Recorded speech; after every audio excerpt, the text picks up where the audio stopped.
है तो नहीं खा सकते भाई।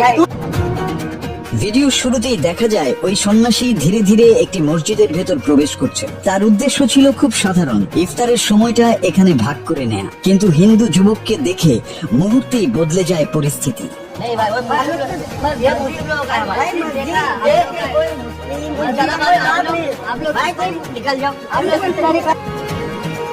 কিছু মুসল্লি তার দিকে এগিয়ে আসেন। প্রশ্ন উঠে তার পরিচয় নিয়ে, তার পোশাক ও ধর্ম নিয়ে।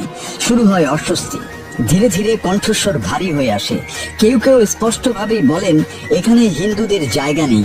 বলেই তাকে মসজিদ থেকে বের করে দেওয়ার চেষ্টা শুরু হয়। পরিস্থিতি ছিল খুবই উত্তেজনাপূর্ণ।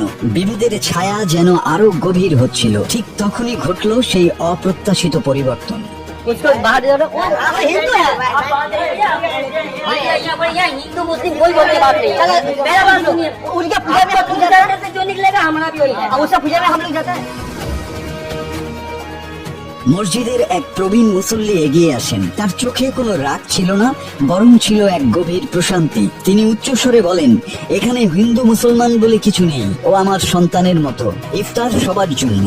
এই একটি বাক্য যেন পুরো পরিবেশকে বদলে দেয়। যে ব্যক্তি ওই সন্ন্যাসীকে বাধা দিয়েছিল স্বধর্মের হলেও মুসল্লিরা উল্টো তাকেই তাড়িয়ে দেয় মসজিদ থেকে। একটু আগেই যেখানে ছিল ক্ষোভ, সেখানে আসে গ্রহণযোগ্যতা। যেখানে ছিল দূরত্ব, সেখানে জন্ম নেয় মানবিক সেতু বন্ধন।